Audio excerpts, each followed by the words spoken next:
Hello. Sahib भैया। साहिब जी भैया मेरी एक समस्या है। बताइए। भैया मेरा नाम खंड हो रहा है, तो मैंने वहाँ पे मतलब वहाँ बात करी तो वो कह रहे लौनी वाले कि यहीं आना पड़ेगा, केंद्र पे ही आना पड़ेगा, और वहाँ पे जाओ तो फिर कहते कि सपनाम लेना पड़ेगा। नाम कब लिया था? भैया मेरा 1 साल हो गया नाम लिए तो मेरे को। तो नाम कैसे खंड हो गया? बस मैं गलती से भैया किसी के जन्मदिन की वो आई थी पूरी, और वो हॉट केस में रखी थी, वो मैंने खा ली गलती से भैया। और जब से मेरी तबीयत खराब 11 जून का था वो जन्मदिन, और मेरी 16 जून से तबीयत खराब चल रही है भैया, बहुत ही ज़्यादा चल रही है, बहुत ही ज़्यादा। आत्महत्या करने का मन कर रहा बस अब मेरा, और कोई चारा नहीं है मेरे पास। दवाई भी काम नहीं कर रही भैया, दवाई भी रेगुलर ले रही हूँ लेकिन दवाई भी नहीं कर रही काम। उससे पहले मेरी तबीयत बिल्कुल अच्छी हो गई थी जब गुरु जी का नाम लिया था मैं। तो आपको पता नहीं था क्या वो पूरिया किसी के जन्मदिन की है? तो भैया बस क्या बताऊँ, बस मेरे से हो गई गलती। फिर मैंने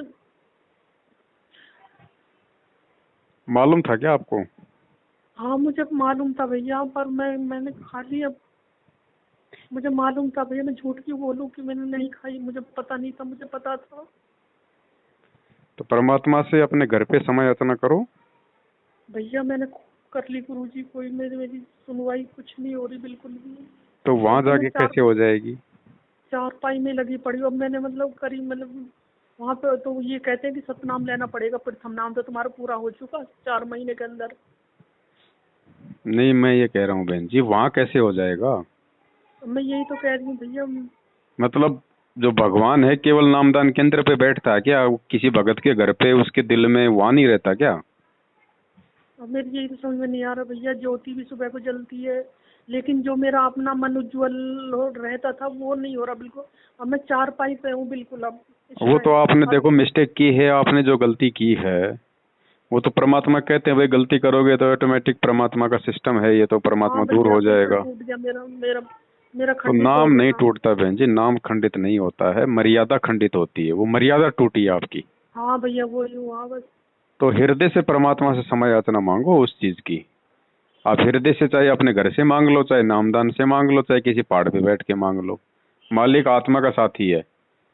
अपनी अंतरात्मा से अपनी गलती को परमात्मा के आगे दंडवत करके उसकी समय याचना करो। और भैया मैं ये और कह रही हूँ हाँ? कि जो मेरे भगत जी का वो गुरु जी का जल है उसमें से मैं ले सकती हूँ भैया जल? नाम ले रखा तो कोई भी ले सकता हो तो। हाँ इन्होंने ले रखा नाम तो भैया। तो वो तो कोई भी ले सकता है। अच्छा तो भैया अब क्या करा जाए, मेरी समस्या बहुत जटिल हो रही है इस टाइम। देखो बहन जी, बीमारी एक चीज अलग है, शारीरिक परेशानियां अलग हैं, नाम दीक्षा वाला काम अलग है। ये हो सकता है आपको वैसे भी होना था, लेकिन आपके अंदर ये वहम बैठ गया कि मैंने तो ये गलती कर दी तब हो गया। भैया उस दिन से मैं ठस हो गई बिल्कुल, मेरा ऐसा दिमाग कुछ नहीं नहीं काम। है बहन जी, ऐसा कुछ नहीं है, वो आपको होना था। ऐसा ऐसा ऐसा नहीं है। ये मर्यादा तोड़ के बैठे गुरु जी के बेटा बेटी, इनका तो बाल विवाह का नहीं हो रहा। तो ये अपने भी तो कुछ ये कर्म होते हैं, अपने भी कुछ पिछले संस्कार होते हैं। अब इनके संस्कार पिछले मजबूत हैं, ये वर्तमान में चाहे कितने कुकर्म करो संगत में, इनका बाड़ी बाका नहीं हो रहा। और एक हाँ भगत ऐसा है बेचारा भक्ति कर रहा, भक्ति करते करते भी उसके ऊपर आपत्ति आ रही है, तो उसके पिछले संस्कार उसके कमजोर हैं। तो ये आपके ये पिछले संस्कारों की वजह से वर्तमान में जो गलती की है उसकी तो गुरुजी से समायाचना कर लो, और आगे से परमात्मा को विश्वास दिलाओ कि आगे से आप कोई गलती नहीं करोगी। तो परमात्मा जो है मतलब क्षमा करता है, भक्ति पे अपने लगे रहो। अगर वैसे कोई प्रॉब्लम है तो डॉक्टर से भी अपना कोई ट्रीटमेंट वगैरह ले लो। वो तो भैया मैं दवाई ले रही हूँ लेकिन दवाई भी काम नहीं कर रही मेरी, देखो बिल्कुल खराब है। परमात्मा से ही आपको प्रार्थना करनी पड़ेगी उसके लिए, परमात्मा से ही आप जी विनती करती रहो। परमात्मा दया करेंगे तभी वो गोली दवाई काम करेगी, बाकी चाहे कहीं चले जाओ इसका और कोई इलाज नहीं है बहन। और भैया घर में इतना कलेश हो रहा है, इतना कलेश हो रहा है कि बस। सबके घर में बहन जी, किसके घर में नहीं है कलेश? किसके घर में नहीं है? क्या अपने गुरु जी के घर में नहीं है क्या कलेश? हाँ भैया सबसे बड़ा कलेश तो अपने गुरु जी का घर है। सही बात है, वही वहीं बिठा हैं? रखे हैं उनको। फिर दूसरा ये गुरु जी की संगत, ये भी तो गुरु जी का परिवार है, तो इसमें भी तो ये कलेश ही हो रहा है, जो हो क्या रहा है। और संगत की दो फांक हो गई है, क्या ये कलेश ही तो है? बिल्कुल। हैं? तो इन चीजों को है ना, ये जो छोटी छोटी बातें हैं इनको इतना सीरियस मत लिया करो। मर्यादा टूटती है, गलतियां करेंगे, मर्यादा टूटेगी, तो परमात्मा का विधान है नाम अपना काम करना बंद कर देगा। लेकिन उसका हाँ मतलब भैया। ये नहीं कि गुरुजी आप पे नाराज हो गए, गुरुजी आप पे क्रोधित हो जाएंगे, आपका सब कुछ भस्म हो जाएगा, बर्बाद हो जाएगा। ये तो राक्षस प्रवृत्ति के लोग किया करते थे। परमात्मा करता है क्या ऐसा? भाई मालिक ने कह दिया कि राम किसी को मारे, नहीं मारे तो हत्यारा राम, अपने आप ही मर जाएंगे वो कर कर खोटे काम। जैसा हम करेंगे वैसा हमें हमारे वो कर्म मिलते हैं। अब वो कर्म चाहे हमारे को 10 साल बाद मिले, चाहे वो कर्म हमारे को तुरंत मिल जाएं, वो हमारे संस्कारों पे है। इसमें भैया परमात्मा का कोई रोल नहीं है बहन जी कि हमने गलती करी वो तुरंत परमात्मा ने हमारे को सजा दे दी। लोग इतने अच्छे अच्छे काम करते हैं, परमात्मा तुरंत उनको लाभ क्यों नहीं देता?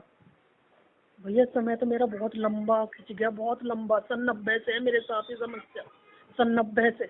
तो आप ये बात बताओ ना कि ये समस्या आपकी पहले से है। हाँ सन 90 से है भैया समस्या तो मेरे साथ। तो ये तो जिस दिन पहले भी तो थी बहन जी। अभी अभी समस्या को काटेगा तो परमात्मा ही काटेगा। और जिस दिन मैंने परमात्मा शादी, की भक्ति और परमात्मा से क्षमा याचना और आगे मर्यादाओं का ध्यान रखना, यही एकमात्र समाधान है और कोई समाधान नहीं है। मैंने कहा भैया से बात करके देखूं। देखो, आपने शुरुआत में आपने नामदान केंद्र से नाम लिया, उस समय आपको सच्चाई का नहीं पता था, ठीक है। नामदान आपने ले लिया, आप सोच रही हो कि मुझे उस नाम से लाभ मिल रहा है। बिल्कुल नहीं मिल रहा। वो तो परमेश्वर ने आपको अपने कोटे से आशीर्वाद दिया था कि ताकि हाँ भैया। ये भक्ति पे लगी रहे, इसका विश्वास इसका बना रहे। नाम भैया तो मैं उस समय काम करेगा जब नाम देने का आदेश गुरु जी का होगा। भैया मैं भटकी बहुत हूँ, बहुत भटकी हूँ मैं।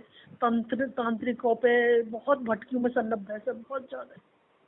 कोई नहीं, वो भटक ली, वो तो सब भटके हैं अपने अपने स्तर पे, जिसको जैसी समस्या थी। अब आपको परमात्मा मिल गया, परमात्मा का मार्ग मिल गया। अब जो आपसे जो मर्यादा में जो त्रुटि हुई है, अब आपको आगे ध्यान रखना चाहिए कि आगे से मेरे से कोई गलती ना बन जाए भूल के भी। और उस जो गलती हो चुकी है उसके लिए गुरुजी से अपने घर पे क्षमा याचना करो। क्षमा करेगा तो परमात्मा आपके घर पे भी कर देगा, नहीं तो चाहे कहीं चली जाओ नहीं करेगा बहन जी। बिल्कुल। अभी और कोई ये चारा तो नहीं। ये भक्ति विश्वास की है, थोड़ा विश्वास तो रखो। हम ये तो इतना कहने, समझाते हैं, इतना वीडियो बनाते हैं, 3-3 घंटे लाइव आते हैं, हम लोग यही तो समझाते हैं। और आप लोगों को थोड़ी सी समस्या आती है तुरंत फिर आपको नामदान के अंदर याद आ जाता है। फिर आप लोगों का विश्वास कहाँ बना फिर गुरु जी पे? जब मैं ये तो कहता हूँ। नामदान के अंदर तो गुरु जी के दुश्मनों ने खोल रखे हैं। अब आप गुरु जी के दुश्मनों की गोद में जाके बैठोगे, सोचोगे मुझे गुरु जी लाभ देगा, जिंदगी में नहीं मिलेगा। बिल्कुल ही वही तो, फिर वहाँ पे यूं ही कहना ज्योति तो फिर रखवाओ दृढ़ता घाट कहाँ करवाओ। आई हमारे अंदर बताओ? फिर हमारे अंदर हिम्मत कहाँ आई? अब आप इतने भैया दिनों से वीडियो भी देख रही हो, समझ भी रही हो, और आपको थोड़ी सी समस्या क्या आ गई, फिर आपको नामदान के अंदर की तरफ मतलब जाने का मन कर रहा है। आपने तो उनसे बात ही नहीं करनी चाहिए। मैं नहीं करी फिर भैया, जब उन्होंने कहा ना कि सतनाम लेना पड़ेगा अब, प्रथम नाम तो तुम्हारा पूरा हो चुका। मैंने कहा नहीं तो मैं तो उनसे देखी इतनी भी बात करने की क्या आवश्यकता थी? इसका मतलब आपको विश्वास ही नहीं था। आपको ये मैंने था कि भैया मैं तो नामदान के अंदर पे चलो उन्होंने सतनाम की वो आपके वो शर्त लगा दी, वरना आप तो कब का नाम शुद्ध करवा लेती वहां। मैं गई नहीं भैया, इसलिए तो मैं नहीं तो गई। बहन मैंने कहा जी भैया से थोड़ा बात सा ना करते हैं। ज्ञान को आधार बनाओ। बिना ज्ञान आधार बनाए विश्वास पैदा ही नहीं होगा गुरु जी पे, और विश्वास पैदा नहीं होगा तो चाहे कहीं भ्रम लो भटक लो बहन जी, कोई लाभ नहीं है। हाँ भैया सही बात। अरे मेरे मरो तो गी, इससे ज्यादा क्या हो जाएगा? कोई पहली बार थोड़ी अपन जो है वो मरेंगे। इतना परमात्मा पे विश्वास कर लो कि परमात्मा तेरे चरणों में तो मौत भी आएगी तो मेरा कोई फायदा ही होगा इसमें। तो इतना विश्वास करो ना परमात्मा पे। घर में गोली दवाई पड़ी है, घर में चरणामृत पड़ा, घर में परमात्मा का प्रसाद रहा। वो डॉक्टरों का जो है वो गंदगी हम खा के अपने आप को ये सोचते हैं कि मैं ठीक हो जाऊंगी। भैया अरे दवाई तो भगवान आ मेरा गया, भगवान ने ओरिजिनल गोली दवाई दे दी, उससे बढ़ के ये डॉक्टरों की दवाइयां हैं क्या? कुछ नहीं है भैया, सब ये बेकार है। विश्वास बिना बहन जी भक्ति नहीं बनेगी, ना आगे चलेगी, ध्यान रखना। परमात्मा जबरदस्ती नहीं करेगा, उसका भी तो वचन है। सृष्टि रचना को समझो बहन, काल के साथ परमात्मा का भी एग्रीमेंट है। परमात्मा जबरदस्ती नहीं करेगा। कहे कबीर सुनो भाई साधो मैं तो हूँ विश्वास में, जिसको विश्वास है उसके सब कुछ सिद्ध है। बाकी बिल्कुल चाहे बहन भैया। जी कहीं भी जाती रहो, कहीं भी आती रहो, देखो हमारी तो ड्यूटी है भोंकने की, हम तो भोंकेंगे भाई। हम तो भक्तों को, नहीं भैया हमें जो जब लगेगा कि ये गलत है, ये गुरु जी के ज्ञान के खिलाफ है, हम तो वहां पे रोकेंगे टोकेंगे, हम तो बोलेंगे, हमारी ड्यूटी है। बिल्कुल भैया। अब आप लोगों ने क्या करना भाई, अपना स्टैंड आप लोग क्लियर करो। कब तक ऐसे करते रहोगे आप लोग? जब तक वही बात है, हमें गुरुजी कहते हैं बेटा इन मेले में जाना छोड़ो, ये बद्रीनाथ केदारनाथ जाना छोड़ो, मंदिरों में जाना भैया मैं छोड़ो। नहीं गई, कभी भी और तीर्थ मान नहीं लो गई। मैं बात बता रहा हूँ बहन जी, उसके बाद भी अगर हम वहां जाना नहीं छोड़ेंगे तो ये दुनिया कैसे छोड़ेगी? तो गुरुजी का मार्ग क्या है, मैनेजमेंट हमें किस मार्ग पे लेके जा रहा है, ये दुकानें इन्होंने क्यों खोल रखी हैं, इन चीजों को भी तो समझना जरूरी है ना। अपने लिए कर रखा भैया बंदोबस्त इन्होंने। तो बंदोबस्त कर रखा तो बहन जी हम उसमें क्यों सहयोग करें जाके? बिल्कुल। भगवान भगवान को जानवर थोड़ी है जो नामदान केंद्र वालों ने उसको बांध के रखा, वो वहां जाएंगे तो ही लाभ देगा। फिर तो वही बात हो गई, पहले लोग जंगलों में जाते थे, तपस्या करते थे कि भगवान मिलेगा गुफाओं में। गुरुजी कहते हैं अगर भगवान को जंगल में किसी ने पेड़ के थोड़ी बांध रखा है, विश्वास है तो तेरे घर पे भी है, नहीं तो कहीं नहीं है। फिर तो ये विश्वास करो बहन जी परमात्मा पे। पहले देखो अपने आप को मजबूत करो, अपने आप को दृढ़ करो, भगवान आपके घर पे आ जाएगा। चलो ठीक है भैया, मेरी अब आपसे बात होगी तो मैं। करो परमात्मा से प्रार्थना, मालिक से करो परमात्मा आगे से नहीं करूंगी बिल्कुल भी, चाहे मेरी जान चली जाए। और ये हिम्मत तो बहन आपने लेके आनी पड़ेगी।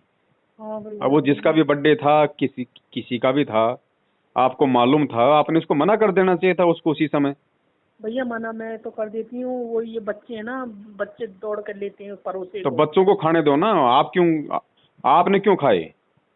और जी, भाई वो ये। आपने क्यों खाए बहन जी? बच्चे तो कल को जो है मतलब कोई बंदूक लेके घर पे धर देंगे तो आप क्या अपनी खोपड़ी में लगा के उसको चलाओगी? तो जब आपको पता है कि इन्होंने वो आन उपासना का सारा काम ले आए, वो पूरियां ले आए, वो हमारे लिए वो बंदूक है। मैं तो भैया मेरे जहर का ही काम कर दिया बिल्कुल। अब इसकी समायोजन करो परमात्मा से, परमात्मा ही माफ करेगा और कोई चारा नहीं है बहन जी। अगर आप चाहो कि भाई नामदान केंद्र पे जाके ठीक हो जाओगे तो देखो मैं आपको मना नहीं करता, मैं तो जो सही है वो आपको बता रहा हूँ, जो गलत है वो आपको बता रहा हूँ, बाकी आपकी नहीं मर्जी है। भैया मैं नहीं ना जाऊंगा, वो हमने तो आज गुरु तक जी। किसी को मना किया वहां जाने से। कोई फोन आता है नामदान के लिए, हम तो कहते हैं भैया देखो बात तो ये है हकीकत, बाकी तुझे नाम लेना तो शौक से जाके ले, बाद में तू अपनी जो कमजोरी का जिम्मेदार तू स्वयं होगा। सही बात है भैया। चलो ठीक है भैया सर। बहन जी एक बात बताओ, हम भी तो बैठे हैं 7 साल से, हम कौन से नामदान पे जा रहे हैं? हमने कब शुद्ध करवा लिए? भैया मेरी तो बुद्धि हाँ? बिल्कुल ऐसी क्षीण हो रही है, बिल्कुल मेरी ये तो बुद्धि देखो काम कम नहीं से कर कम हम भी तो जी रहे हैं, हम भी तो इसी दुनिया में आपके सामने हैं, हमारे तो हाँ जुकाम भी नहीं होने दे रहा परमात्मा। बिल्कुल बिल्कुल। तो ये दृढ़ता लेके आओ, फिर भगवान दूर थोड़ी है। अब वो प्रहलाद भगत की परमात्मा ने आग से रक्षा की, उसने नाम ले रखा था क्या बहन जी? तो विचार करो, परमात्मा हमारे अच्छे कर्मों के चलते और हमारे पिछले संस्कारों के चलते हमारे साथ में रहता है। तो पिछले संस्कार नहीं है तो वर्तमान में बनाओ। भक्ति किस लिए दी है परमात्मा ने? संस्कारों को मजबूत करने के लिए तो दी है। भैया पूरी पूरी रात मेरी यूं निकल और जाती है विश्वास जाग। पैदा करो बहन जी, वो 10 साल का बच्चा था प्रहलाद, उसको इतना विश्वास था कि भगवान मेरी रक्षा करेगा, मुझे आग में नहीं जलने देगा, जबकि हाँ आग किसी भैया को छोड़ती है क्या? तो ये परमात्मा ने किससे कहानी इसीलिए तो सुनाई बहन जी, ताकि उतनी दृढ़ता हमें भी हमारे अंदर लेके आनी पड़ेगी आज, तभी भगवान हमारे निकट आएगा, नहीं तो नहीं आएगा। क्योंकि विधान वही है परमात्मा का। अगर प्रहलाद को विश्वास नहीं होता तो वो जलता, वो आग में वो जलता। मीरा को विश्वास नहीं होता तो वो जहर खा के मरती। द्रौपदी को विश्वास नहीं होता तो वो उसको भरी सभा में उसको निर्वस्त्र किया जाता। हाँ जी। सारा खेल विश्वास का है बहन जी। अब द्रौपदी ने तो खाली एक 9 इंच का टुकड़ा दिया था, आपने तो परमात्मा की मंत्रों का जाप किया, बताओ उससे ज्यादा भक्ति है आपके पास, फिर भी आप मतलब डरी हुई हो। इस एक मंत्र की परमात्मा ने कितनी कीमत बताई, लेकिन हमें विश्वास नहीं है ना कि ये मंत्र इतनी कीमती हैं, या हम जो दान पुण्य भैया करते मुझे हैं तो वो। पूरा विश्वास है कि गुरु जी करेंगे, मेरा तो इतनी मैं तो भटकी हूँ गुरु जी बहुत। काटेंगे तो गुरु जी के भरोसे रहो बहन जी, विश्वास तो पैदा करना पड़ेगा। आज कर लो चाहे कल कर लो चाहे अगले जन्म में कर लेना, जब तक जो परमात्मा की जो टर्म्स एंड कंडीशन है इस आत्मा के लिए, जब तक हम वो कंप्लीट नहीं कर लेंगे ना, क्योंकि आत्मा जब तक बहन जी भक्ति से परिपक्व नहीं होगी ना, तब तक यहाँ से नहीं छूट सकती। नहीं छूट। माड़ी होता है ना, माड़ी, वो कभी भी आम से किसी भी उसको कच्चे आम को नहीं तोड़ता, और आम जब पक जाता है ना तो अपने आप टूट जाता है। हाँ भैया। तो जब तक हम अंदर से तैयार नहीं होंगे ना इस भक्ति से, इस विश्वास से, इस दृढ़ता से, इस जो है समर्पण भाव से, तब तक हम वहां जाने के लायक नहीं बनेंगे बहन जी। अभी तो हम यहाँ के सुखों के लिए इतने मारी मारी कर रहे हैं। भैया सोचो गुरु जी कितने हमारा मुकदमे। शरीर ठीक नहीं हो रहा तो हम कहाँ तक की भक्ति कर रहे हैं बताओ। भैया कितने मुकदमे हैं गुरु जी पे। परमात्मा पे कोई मुकदमे नहीं है, ठीक है? परमात्मा के खेल को समझो, परमात्मा के मिशन को समझो, उस पे कौन मुकदमे लगा देगा? दुनिया का मुकदमा जिसकी कोर्ट में हो उस पे कौन मुकदमा लगा देगा बहन जी? गुरुजी हाँ पे भैया। कोई मुकदमे नहीं है, गुरुजी पे ना, गुरुजी पे कोई केस है ना कोई मुकदमा है, ना गुरुजी जेल में बैठे हैं तो जेल में भी बैठे हुए हैं। ज्ञान आधार से समझो इस परमात्मा को, इसने आना होगा ना, इसके सेकंडों का काम है। जिन लोगों ने मुकदमे लगाए हैं ना वही लोग उसके पैर पकड़ के लेके आ जाएंगे। और बताओ। ऐसे ही होना चाहिए भैया। हाँ तो ऐसा ही होगा, वरना भगवान को कौन भगवान मानेगा। ऐसे चुपचाप जाएंगे और चुपचाप आएंगे तो वही 2006 वाली बात है फिर। अब की बार आएगा तो डंका बजा के आएगा, दुनिया को मालूम पड़ेगा कि भगवान क्या चीज होती है। ऐसे नहीं आने वाला। ये मुकदमे रोकेंगे गुरुजी को। जब एक बात बताओ, जब 2-4 छोटे छोटे मुकदमे गुरुजी को जेल से बाहर नहीं आने दे रहे, तो काल भगवान गुरुजी को और हमारे को सतलोक कैसे जाने देगा। जब एक छोटा सा कोर्ट ही बाहर नहीं आने दे रहा गुरुजी को, तो सतलोक कैसे जाने देगा वो काल हमारे को। तो समझो बहन जी, परमात्मा है, ये क्यों बैठा हुआ है, इसके मिशन को समझो। सबसे बड़ा रोड़ा इस भक्ति मार्ग में उनका परिवार और ये मैनेजमेंट। हाँ जब भैया तक संगत इनसे पीछा नहीं छुड़वा लेगी ना अपना, और ज्ञान आधार से नहीं चलेगी, तब तक परमात्मा नहीं आने वाले, ध्यान रखना। और जब तक परमात्मा भैया। आएंगे, अगर कोई समझ गया है तो उसका भला, नहीं समझा तो उसको यहाँ से जाना पड़ेगा, उसको भैया शरीर मेरी जैसी छोड़ना पड़ेगा उसको। आत्मा कितनी भटक रही है मेरे गुरु जी के लिए। तो बहन जी सुखों सुखों के लिए थोड़ी, अब बताओ आप परमात्मा को अब तो देखो। मालिक भी तो ऐसी लीला कर रहे हैं। आए दिन अखबार में आती, आज संत रामपाल जी की कमर में दर्द है, आज उनके छाती में बलगम जम गया, आज उनको हॉस्पिटल लेके गए। परमात्मा को भी तो देखो आप, वो भी एक आम व्यक्ति की भूमिका करके दिखा रहे हैं कि भाई तुम ये खांसी जुकाम के लिए मेरे से बार बार प्रार्थना करते हो, और मैंने सत्संगों में समझा कि प्रार्थना केवल इस भक्ति के लिए करनी चाहिए कि भक्ति दान मोहि दीजियो देवन के देवा हो। और तुम मांग रहे हो मेरे से, मेरा जुकाम हो गया, मेरा खांसी हो गई, मेरे पेट में दर्द हो गया, मेरे बच्चा नहीं हो रहा। बच्चे पैदा करवाने के लिए भेजा था क्या भगवान ने यहाँ पे। भक्ति के लिए भेजा तो भैया। बहन जी भक्ति मांगो ना, भक्ति में सारी चीज है। जब आप परमात्मा से भक्ति मांगोगे और परमात्मा आपको भक्ति का आशीर्वाद देगा, तो भक्ति वही आदमी करेगा ना जो हर तरीके से जो संपन्न है, जिसको ना कोई रोग हो ना कोई दिक्कत हो, वही तो आदमी भक्ति कर पाएगा। बिल्कुल। तो भक्ति करवाने के लिए परमात्मा आपको फिर आपकी सारी समस्या मिटेगा, फिर उसमें सारी चीजें आ गई ना। वही बात है, शंकर पार्वती ये घर में गए और उसमें 3-4 मेंबर थे, तो रात को उनकी सेवा की बढ़िया, तो उन्होंने खुश होकर कहा कि मांगो भाई क्या मांगते हो। तो उसके जो है जो घर में जो बहू थी उसके मतलब बच्चा नहीं हो रहा था, तो वो बोली जी मैं जो है मतलब कि बच्चा मांग लेती हूँ। ठीक है। अब जो उसका जो वो पति था, उसने देखा रे बाल बच्चों के लिए दूध नहीं है, तो उसने कहा जी शंकर जी से मतलब भैंस मांग लो। एक उधर उसकी दादी थी, उसकी आंखें खराब थी, उसने सोचा कि नालायक को क्या करोगे दूध का, मैं बुढ़ापे में कोई पहलवान थोड़ी बनूंगी, मेरी आंखें मांगूंगी मैं, है कि नहीं। तो उनका एक पोता था, वो समझदार था, कोई और था कोई उनका। हाँ हाँ। तो उसने कहा रे नालायक को बड़ा अच्छा मौका मिला है, भगवान आया हुआ है, वरदान दे रहा है, क्यों फालतू की मतलब तुम अपने अपने स्वार्थों में उलझ रहे हो। हैं, कोई ऐसी चीज मांगो कि मतलब सारे लाभ हो जाएं। तो बोला क्या मांगे, तो बोला तू मांग रही है बेटा, यूं मांग रहा है दूध भैंस, तू मांग रही है अपनी आंख। तो बोला दादी एक काम कर, बोले हाँ, बोले शंकर जी से ये बोल कि हे भगवान, मैं अपनी आंखों से अपने पोते को दूध पीता हुआ देखना चाहती हूँ। तो उसने ये वरदान मांगा, तो उसमें उसके पोता भी आ गया और दूध भी आ गया और बुढ़िया की आंख भी आ गई। हाँ भैया तो सभी। बहन जी परमात्मा कहते हैं नालायको मेरे से क्या मांग रहे हो। गुरुजी ने हमारे को ध्रुव की, उसकी ध्रुव प्रहलाद की वो कथा सुनाई है। उसने इतना तप किया, इतना सब कुछ उसने परमात्मा के लिए उसने वो किया, और लास्ट में जब परमात्मा गए, बोल भाई मांग क्या मांगता है, उत्तम था शायद। तो उसने कहा कि परमात्मा मेरे को रात चाहिए। बोले नालायक तूने ये क्या मांग लिया, ये तो मैं तेरे को मतलब रूंगे में दे देता फ्री में। नालायक कोई मोक्ष मांगता मेरे से तो चल, बोले तेरे को मोक्ष भी दूंगा और तेरे को राज भी दूंगा। फिर उसको पाताल का राज दिया। तो बहन जी हम क्या मांग रहे हैं परमात्मा से। अभी तक परमात्मा ने 27 साल से हमें क्या सिखाया, क्या पढ़ाया, अभी हमें वही समझ में नहीं आ रहा। इन्होंने 4 नंबर संगत में डाल दिए, प्रार्थनाओं के नंबर, इनका अपना धंधा, संगत मूर्ख बन रही है। हाँ जी कुआ हाँ खोद भैया, रहा हूँ, यही हो प्रार्थना रहा, लगाओ। यही हो रहा हाँ देखो। जी मेरा छोरा बीमार है, प्रार्थना लगाओ। हाँ जी मेरी छोरी के बच्चे नहीं हो रहे, प्रार्थना लगाओ। अरे परमात्मा को तुमने तांत्रिक बना दिया क्या। जो डिमांड करनी थी वो तो कोई कर नहीं रहा। मोक्ष के लिए किसी ने आज तक प्रार्थना लगाई है। 7 साल हो गई मैनेजमेंट वालों को 4 नंबर डाल के संगत से प्रार्थनाओं के नाम पे लूटमार करते हुए। आज तक एक ऐसी प्रार्थना बता दो जो किसी भगत ने लगाई हो परमात्मा से कि गुरुजी मुझे मोक्ष चाहिए। वो मोक्ष की वो डाल देंगे तो भैया इनकी फिर कमाई कहाँ से होगी। समझो बहन जी इन चीजों को, परमात्मा अब क्या कोई ढोल बजा के समझाएगा क्या? ठीक है भैया सच साहिब। विश्वास रखोगी तो सब काम होंगे, नहीं तो बहन जी कुछ नहीं है। ये परमात्मा हाथ में आ गया और ये हाथ से ऐसे छूट जाएगा, मालूम भी नहीं पड़ेगा। ये मांगते रह जाओगे यहाँ पे।